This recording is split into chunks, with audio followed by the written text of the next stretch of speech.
know something people don't talk about in public anymore? Pussy farts.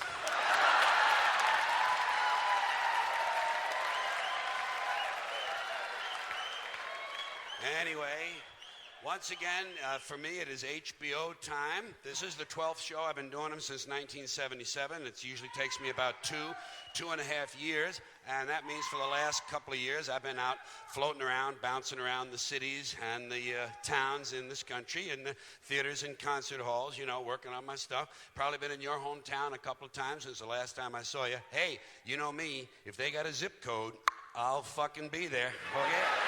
Hey. Busy as a dyke in a hardware store. Now, did you ever notice up on a barn, they got a weather vane up on a barn? By the way, I don't do transitional material. You probably picked that up right away, huh? That's right. Yeah, I just kind of go right into the next thing, and at this moment, we're on barns. But you never notice up there they got that weather vane, and usually it's a rooster or a cock. It's the same animal, really. You know, it's just a different name. You know why they got a cock on the weather vane? Because if they had a cunt, the wind would blow right through it.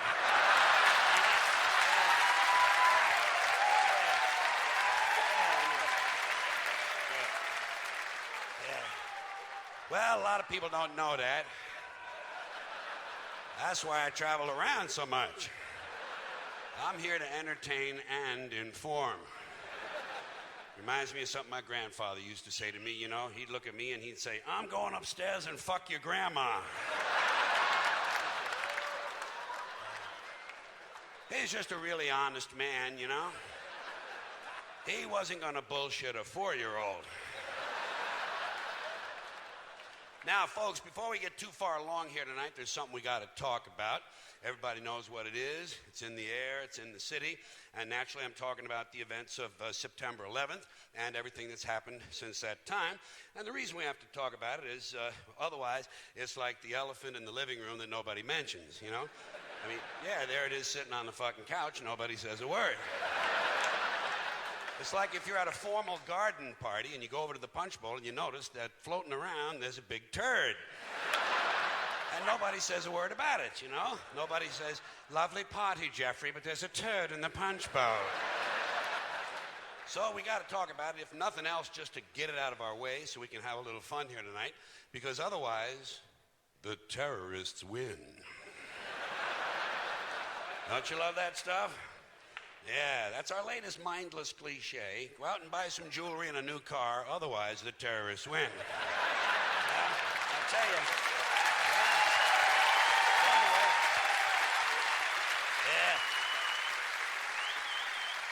Yeah. Those business assholes really know how to take advantage, don't they?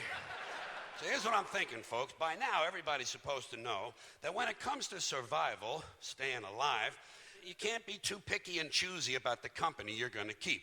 You know, sometimes you have to cooperate with kind of unsavory people. People you don't like, people you don't trust, people you don't respect, the kind of people you might not even invite into your own home. So, for that reason, tonight I'm announcing my intention to cooperate with the United States government. Okay? That's right. Now listen. Yeah. I'm even thinking of lending my support to Governor Bush. Good old Governor Bush. I'm hoping he does a good job. If he does, maybe we might think of electing him president in 2004, okay? Now, the reason for my decision is a fairly simple one. I mentioned it already, survival, okay? And you know where I learned that? Mother Nature, yeah? Always took my cue from nature. I realized some time ago that, you know, I'm not separate from nature just because I have a primate brain, an upper brain. Because underneath the primate brain, there's a mammalian brain. And beneath the mammalian brain, there's a reptilian brain. And it's those two lower brains that made the upper brain possible in the first place.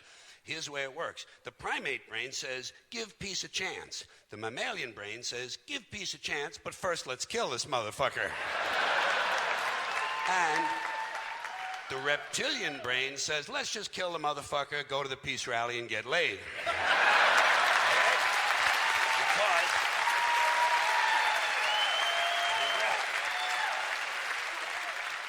Because the first obligation of any organism is to survive. The second is to reproduce. Survival is more important than fucking, okay?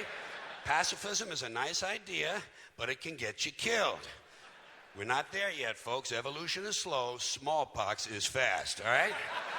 Now, the government has asked all of us to come up with suggestions and ideas that we might have for helping to fight terrorism.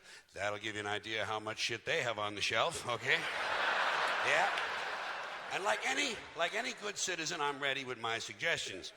Now, first of all, overseas, in Afghanistan, I think you have to use the most powerful weapon you have.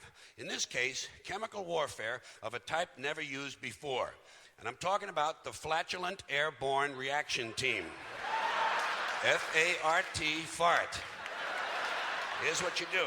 You take thousands of overweight male NFL football fans, okay?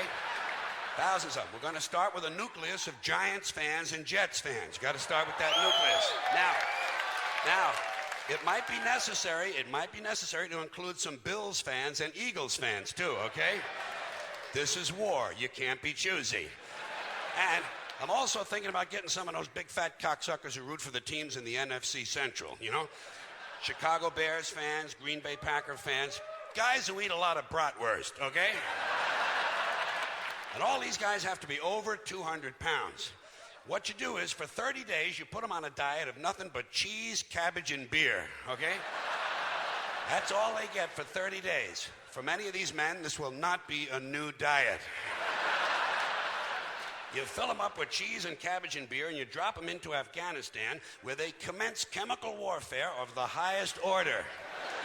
You send 3-man fart squads into every cave and tunnel in Afghanistan. Just send them in there, all right? And then that's all. You smoke them out. That's right. Yeah. These good citizens will release horrendous, deadly farts. The kind of fart that could kill cancer. The kind of fart that comes in handy if you have something that needs welding. The kind of fart that if you let one go at home, 30 minutes later, your plants are all yellow.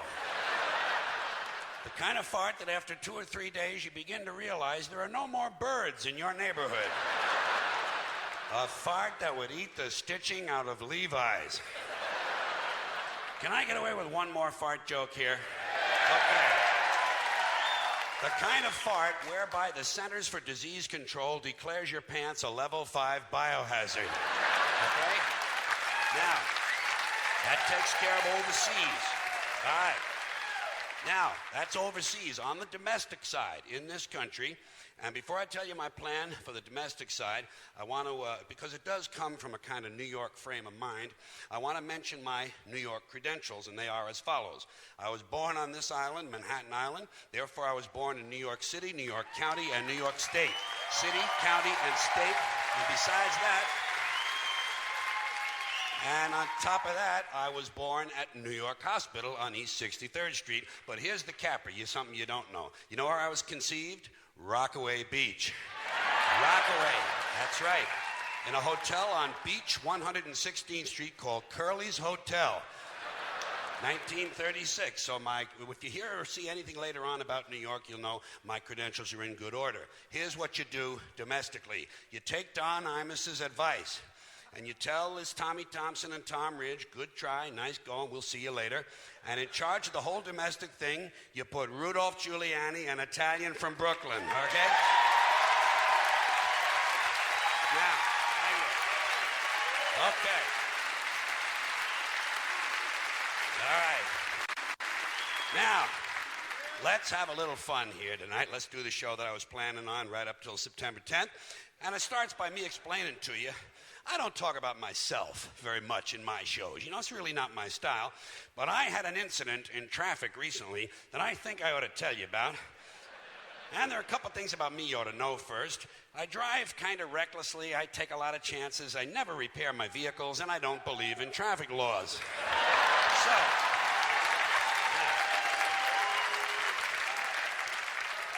So I tend to have quite a high number of traffic accidents. And last week, I either ran over a sheep or I ran over a small man wearing a sheepskin coat. And I don't know because I didn't stop. I do not stop when I have a traffic accident. Do you? Huh? Do you? No, you can't. Hey, who has time? Not me. I hit somebody, I run somebody over. I keep moving. Especially if I've injured someone. I do not get involved in that. I'm not a doctor. I've had no medical training. I'm just another guy out driving around looking for a little fun, and I can't be stopping for everything. Well, let's just look at it logically. Let's be logical about it. If you do stop at the scene of the accident, all you do is add to the confusion. These people you ran over have enough troubles of their own without you stopping and making things worse. Leave these people alone. They've just been in a major traffic accident.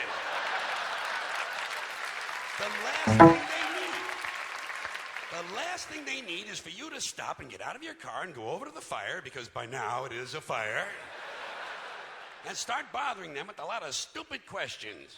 Are you hurt? Well, of course they're hurt. Look at all the blood. You just ran over them with 1.5 tons of steel. Of course they're hurt. Leave these people alone. Haven't you done enough? For once in your life, do the decent thing. Don't get involved. Well, in the first place, it's none of your business.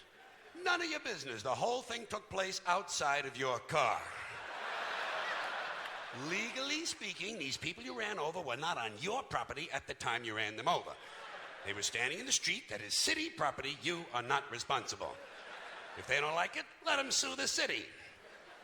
And besides, it happened back there. It's over now. Stop living in the past.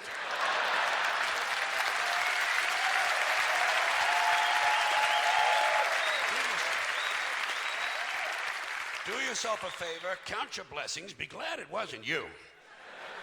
And I'll give you a practical reason not to stop. You need a practical reason? If you do stop, sooner or later the police are going to show up. Is that what you want? Huh? Waste even more of your time standing around filling out forms, answering a lot of foolish questions, lying to the authorities? And by the way, who are you to be taking up the valuable time of the police department? These men and women are professionals. They're supposed to be out fighting crime. Stop interfering with police. And besides, didn't anyone else see this accident? Huh? Are you the only one who can provide information? Surely the people you ran over caught a glimpse of it at the last moment. So let them tell the police what happened. They were a lot closer to it than you were. There's no sense having two conflicting stories floating around about the same dumbass traffic accident. Things are bad enough. People are dead. Families have been destroyed. Time to get moving. Now, on the other hand, if I should be out driving around looking for a little fun and I see an accident, one that I'm not involved in, I stop immediately. Well, I want to get a good look at what's going on. I enjoy that sort of thing. Someone else is injured, I want to take a look. I am Curious George.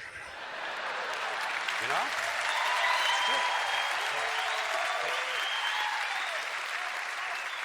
But people don't like that. Police don't like it. They say you're rubbernecking. They say you're blocking traffic. Never mind that shit. I want to take a look. I'm never too busy that I can't stop to enjoy someone else's suffering.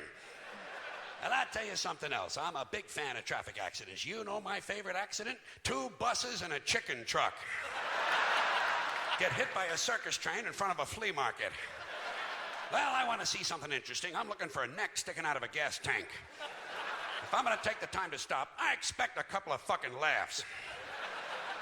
And if my car should happen to be in such a position where I can't quite see what's going on, can't get a good enough look, I'm not the least bit shy about asking the police to bring the bodies over a little closer to the car. Pardon me, officer, would you fellows mind dragging that twisted-looking chap over here a little closer to the car, please? My wife has never seen anyone shaped quite like that. Look at that, sugar lips. That's his rib cage sticking out of the glove compartment. Thank you, officer. That will be all now. You can throw him back on the pile. We'll be moving along, and off I go out onto the highway, looking for a little fun. Perhaps a tanker truck filled with human waste will explode in front of the Pokemon factory.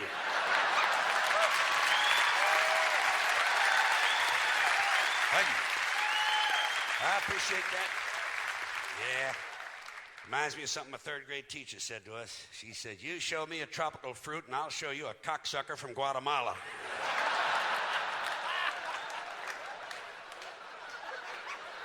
No, that wasn't her. That wasn't her. That was a guy I met in the Army. I'm sorry. I always confuse those people. You got it. You got it. Little things that come off of you, and your curiosity about them, especially if it's something you can't see while it's still on you. Know what I mean? You ever been picking your ass?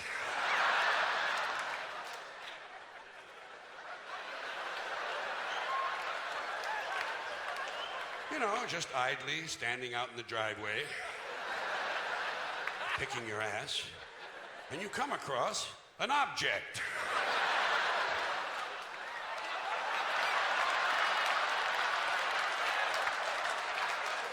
Honey, come here. You want a couple of hits off of this? While it's still fresh? Let me ask you something. Did we eat at Kenny Rogers' restaurant again? Well, I don't remember ordering anything that smelled like this. I believe this is a shit burger. Smells like a burger, tastes like shit. Actually, it smells like Ethel Merman. Call that Andrew Lloyd Webber fellow. Tell him we have a good idea for one of those fine shows he's always putting on Broadway. Then give me the scrapbook. This son of a bitch is going right next to that toe jam we found at the Gator Bowl. All because you couldn't see it while it was still on you. Here's something else you can't see while it's still on you. Little scab on the top of your head. Did you ever have that? Sure you have. Little scab, top of your head. Not a big red blood scab like you get when someone at work hits you in the head with a fucking Stilson wrench. Just a little dry spot, a little scaly spot. You find it one day by accident when you're scratching your head. You come across it as if by good luck. Whoa, hot shit, a fucking scab! I love fucking scabs. This is going to be a lot of fun. I can't wait to pick off my scab and look at it. Oh boy, oh boy. Oh boy, oh boy. Oh boy, oh boy, oh boy, oh boy. I can't wait to pick off my scab and put it down on a contrasting material such as a black velvet tablecloth in order to see it in greater relief. Oh boy, oh boy. I can't wait to pick off my scab. This is going to be a lot of... Wait. It's not ready to come off yet.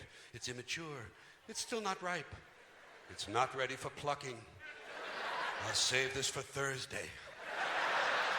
Thursday will be a good day. I only have half a day of work on Thursday. I'll come home early. I'll masturbate in the kitchen.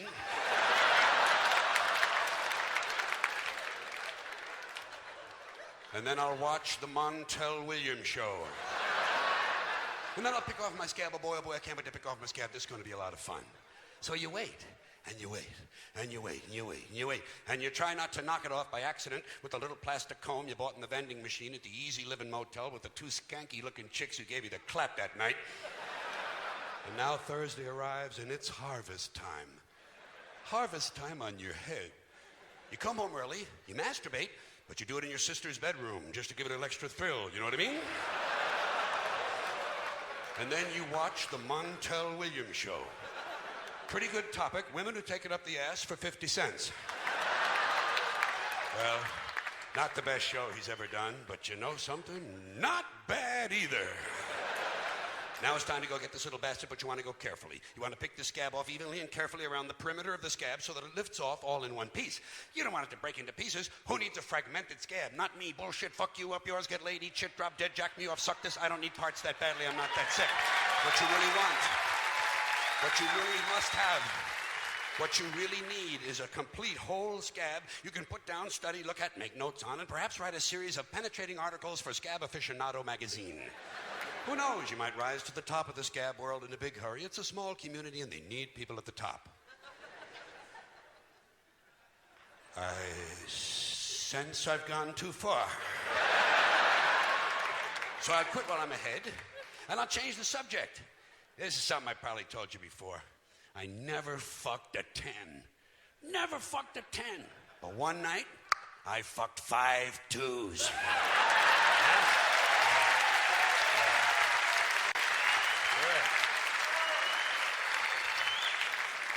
And I think that ought to count.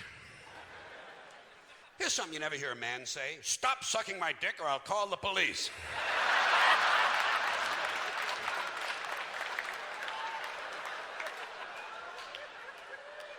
Now, something else a lot of you are aware of, those of you with illegal cable hookups will be aware of the fact that one of the things I like to do in my shows is complain. You know, it's kind of a motif for me, complaining. And of course, this weird culture we live in leaves you no shortage of things to complain about. So this next piece of material, like most good ideas, is fairly simple. It's just a list of people who ought to be killed. Okay?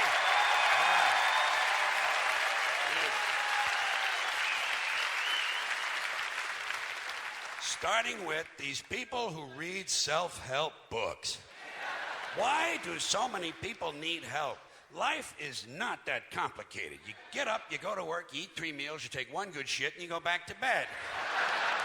What's the fucking mystery? And the part I really don't understand, if you're looking for self-help, why would you read a book written by somebody else? That's not self-help, that's help.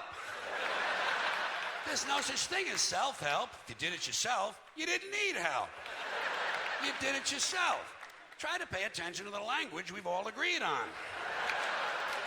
And a similar mystery to me, motivation books, motivation seminars. Why would anyone need to be motivated by someone else? I say if you lack motivation, a seminar isn't going to help you. What you really need is to be smashed in the head 30 or 40 times with a golf club. That'll fucking motivate you. Or else it'll at least get you up and moving around the room. You know, locate your socks, shit like that. Get the day rolling. Motivation is bullshit. If you ask me, this country could use a little less motivation. The people who are motivated are the ones who are causing all the trouble. Stock swindlers, serial killers, child molesters, Christian conservatives. These people are highly motivated. Highly motivated. You know? And anyway, I think motivation is overrated. You show me some lazy prick who's lying around all day watching game shows and stroking his penis, and I'll show you someone's not causing any fucking trouble, okay? Yeah. Hey. All right. Here's another pack of low-grade morons who ought to be locked into portable toilets and set on fire.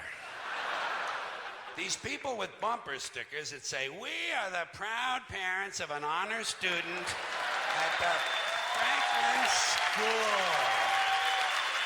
you know, or the Midvale Academy, or whatever other innocent-sounding name has been assigned to the indoctrination center where their child has been sent to be stripped of his individuality and turned into an obedient, soul-dead, conformist member of the American consumer culture.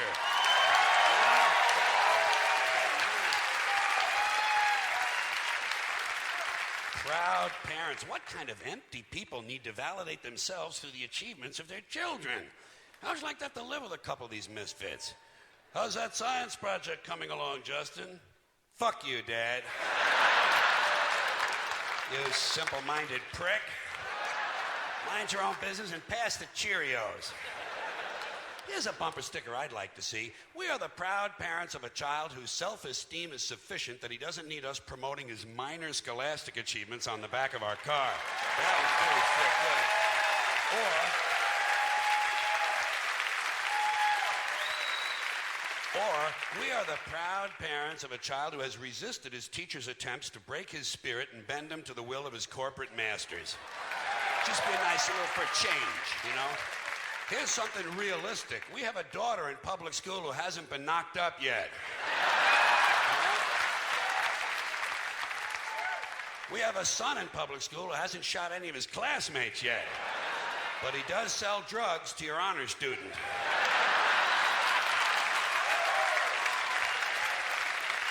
Plus, he knocked up your daughter.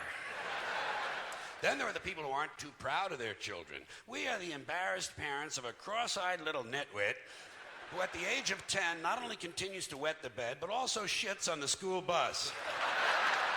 Something like that on the back of the car might give the child a little more incentive, you know? Get him to try a little harder next semester.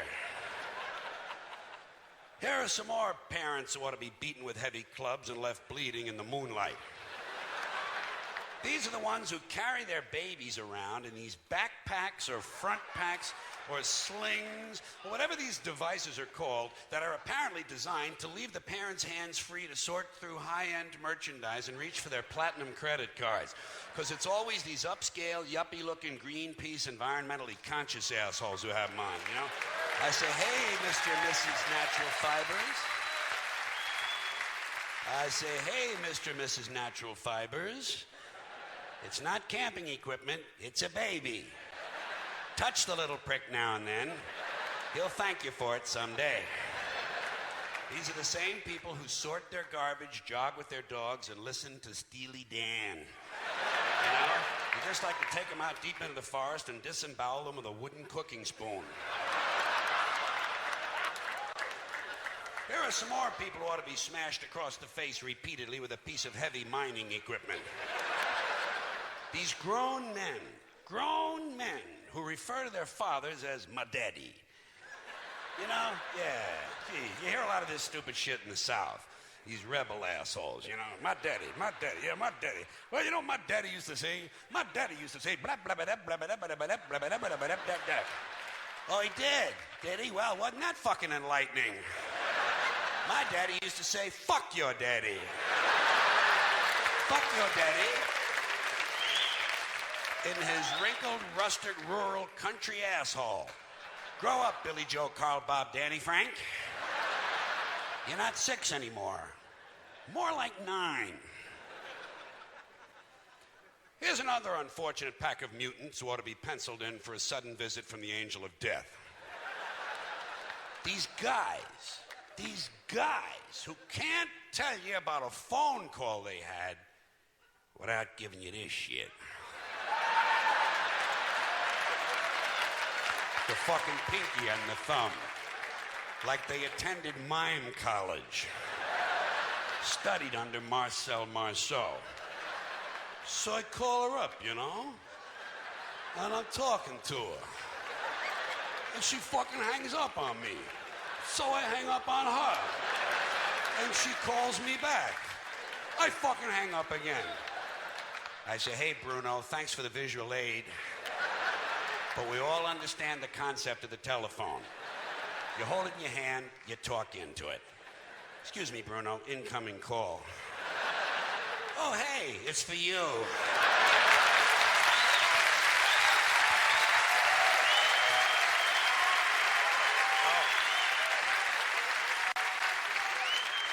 Here's another bunch of puss-headed telephone cretins. These self-important techno-dicks who walk around with these hands-free telephone headsets and earpieces.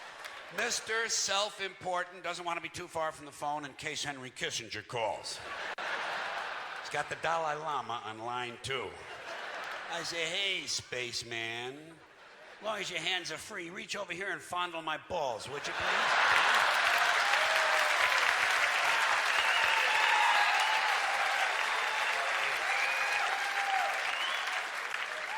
And answering machines.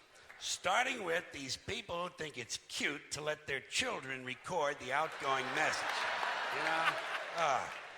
And you can't understand a word of it because the kid's a fucking imbecile. You know?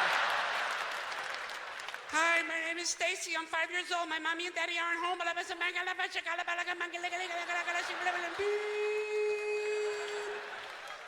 Here's my message, Stacy. I'm coming over to your house with a big knife. And I'm gonna kill Mommy and Daddy. Then I'm gonna peel off their skin and make a funny hat.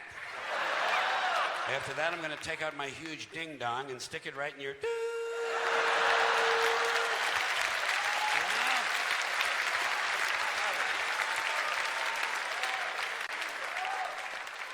These are the same parents who at Christmas time send you pictures of their children.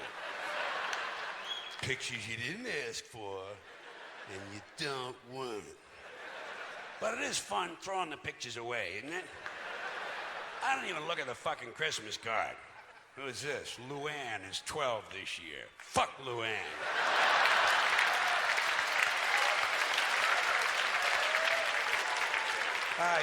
I give a shit how old she is. Does she have any tits yet? Send me a picture of Luann's tits. Then I know I'm going to have a happy new year, too.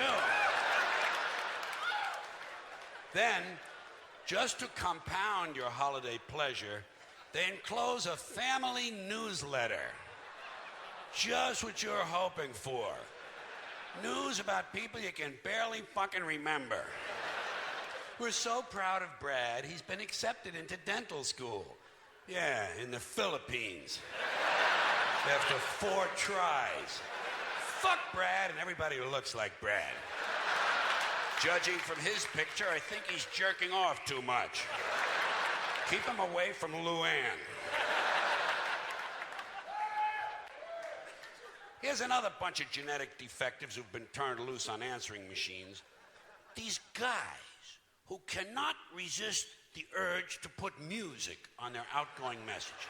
You know, some guy spends $8 at Radio Shack and suddenly he's a fucking record producer.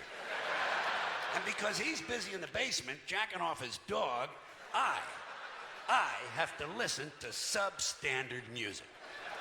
And it's always rotten music, you know? It's either new age, that pointless, meandering zombie noise played by pseudo-spiritual lunatics who think wind chimes are a musical instrument. Or else it's soft rock. Soft rock, that lame-ass, weak, non-threatening suburban white boy junk played by bands like Men Without Testicles. Oh, and folks, on these answering machines, do me a favor, would you please? When you record your outgoing message, don't bother telling me you can't come to the phone. I understand that. Apparently, that's why we have these machines. And don't tell me to leave my name and number. Somehow, I figured that out. And if you work in an office, never mind that stuff, I'm away from my desk. If you had to take a shit, say so. You say, hi, this is Mary Louise. I had the Mexican jalapeno bean chili dip, and I washed it down with a gallon of gin. I'll be in and out all day.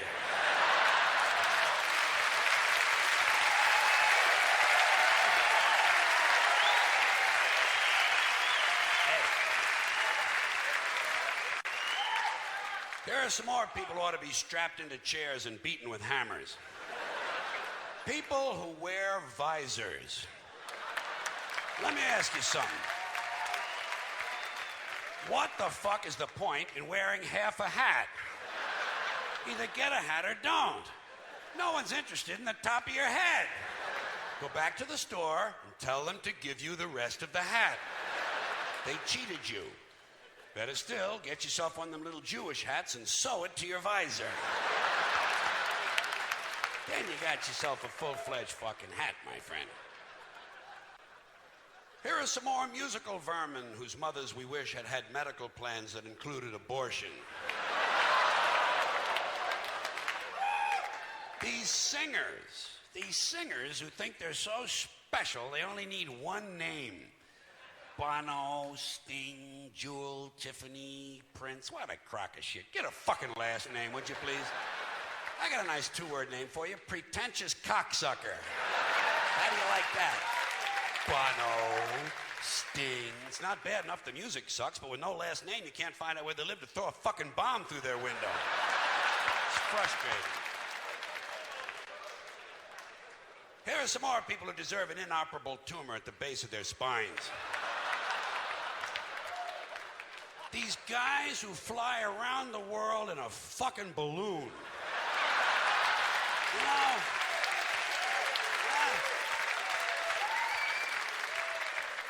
what is this, 1850? Get a fucking airline ticket, will you, please? When are the media going to realize no one's interested in some rich trouser stain who's so bored he's got to fly around the balloon all day? I hope the next guy gets hit by lightning. It flies around in little fart circles.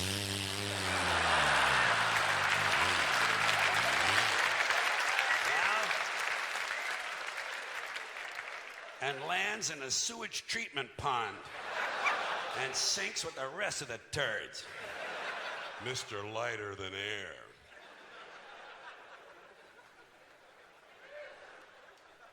Here is another pack of jack-offs who ought to be strangled in front of their children. People who pay for inexpensive items with a credit card. You know, folks, take my word for this. Raisinets is not a major purchase. Get some fucking cash together. No one should be paying a bank 18% interest on Tic Tacs. And you're holding up the fucking line, too. Some dorky-looking prick with a fanny pack waiting to be approved for a bag of cheese doodles. I need this like I need an infected scrotum. Get some fucking money. Next guy ahead of me online pays for Newsweek with a credit card is getting stabbed in the eyes.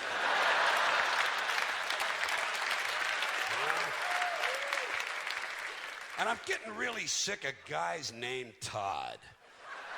You know, yeah, it's just a goofy fucking name, okay? Hi, what's your name? Todd. I'm Todd. And this is Blake and Blair and Blaine and Brent. Where are all these goofy fucking boys' names coming from? Taylor, Tyler, Jordan, Flynn. These are not real names. You want to hear a real name? Eddie. Eddie is a real name. Whatever happened to Eddie? He was here a minute ago. Joey and Jackie and Johnny and Phil, Bobby and Tommy and Danny and Bill. What happened? Todd and Cody and Dylan and Cameron and Tucker. Hi, Tucker. I'm Todd. Hi, Todd. I'm Tucker. Fuck Tucker. Tucker sucks. And fuck Tucker's friend, Kyle. Yeah. There's another soft name for a boy, Kyle. Soft names make soft people. I'll bet you anything that 10 times out of 10, Nicky, Vinny, and Tony will beat the shit out of Todd, Kyle, and Tucker.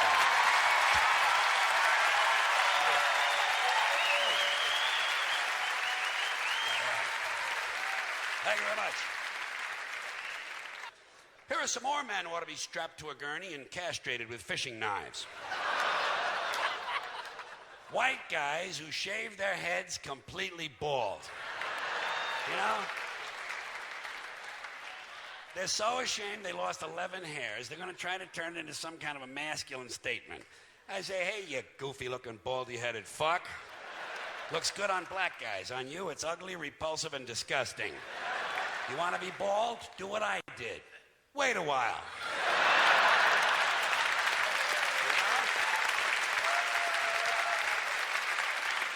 Yeah. Meantime, there's no excuse for running around looking like a freshly circumcised dick.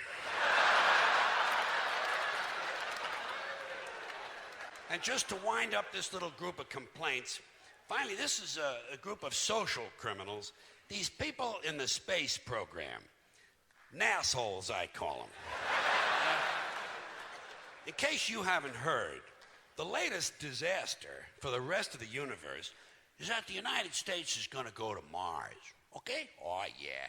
We're going to go to Mars. And then, of course, we're going to colonize deep space with our microwave hot dogs and plastic vomit, fake dog shit, and cinnamon dental floss, and lemon-scented toilet paper, and sneakers with lights in the heels.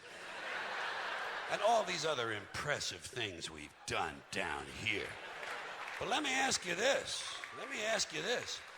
What are we going to tell the Intergalactic Council of Ministers the first time one of our teenage mothers throws her newborn baby into a dumpster, huh?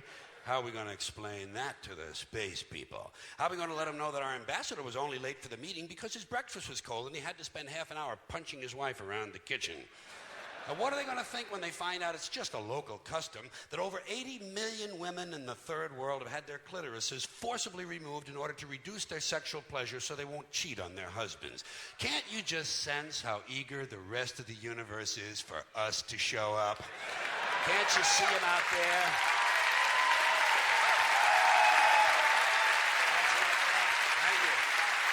Thank you.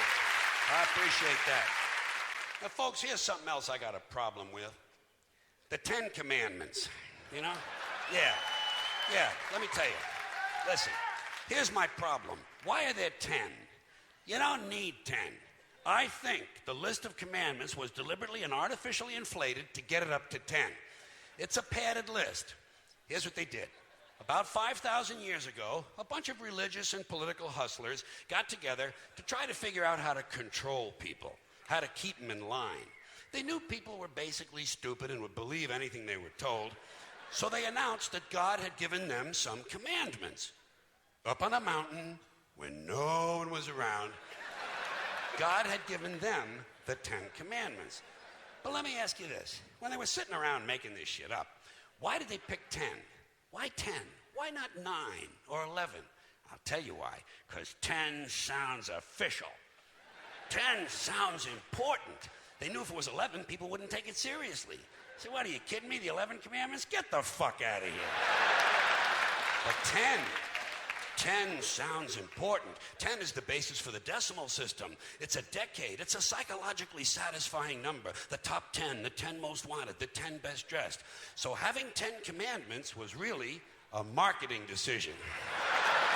And to me, it's clearly a bullshit list. It's a political document artificially inflated to sell better. I'm going to show you how you could reduce the number of commandments and come up with a list that's a little more workable and logical. We're going to start with the first 3, and I'll use the Roman Catholic version because those are the ones I was taught as a little boy. I am the Lord thy God. Thou shalt not have strange gods before me. Thou shalt not take the name of the Lord thy God in vain. Thou shalt keep holy the Sabbath. Right off the bat, the first 3, pure bullshit. Sabbath day, Lord's name, strange gods. Spooky language. Spooky language. Designed to scare and control primitive people. In no way does superstitious nonsense like this apply to the lives of intelligent, civilized humans in the 21st century. You throw out the first 3 commandments, you're down to 7. Next, honor thy father and mother. Obedience, respect for authority. Just another name for controlling people. The truth is, obedience and respect should not be automatic. They should be earned. They should be based on the parent's performance. Parent's performance. All right? Some parents deserve respect. Most of them don't. Period. You're down to 6. Now, in the interest of logic, something religion is very uncomfortable with, we're going to jump around the list a little bit.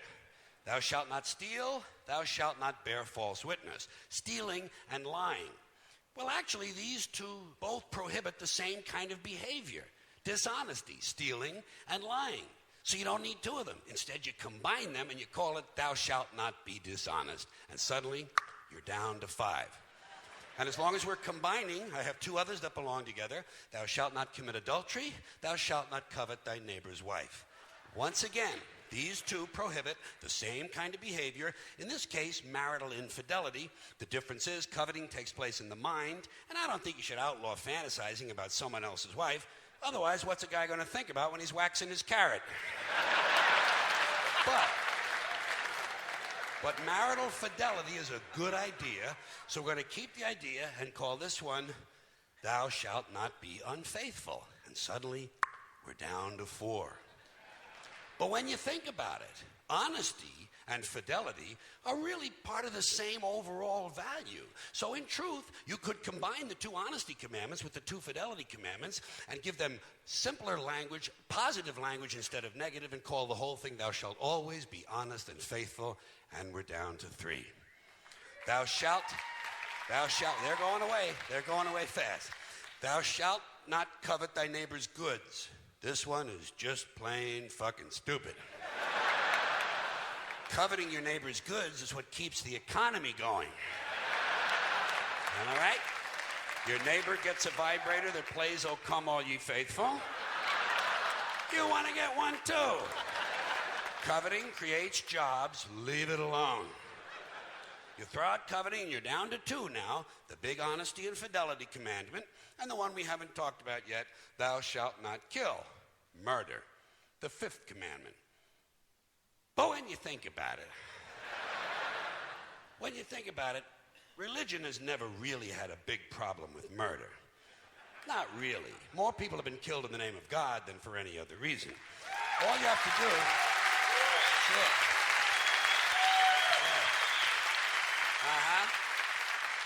All you have to do is look at Northern Ireland, the Middle East, Kashmir, the Inquisition, the Crusades, and the World Trade Center to see how seriously the religious folks take thou shalt not kill. The more devout they are, the more they see murder as being negotiable.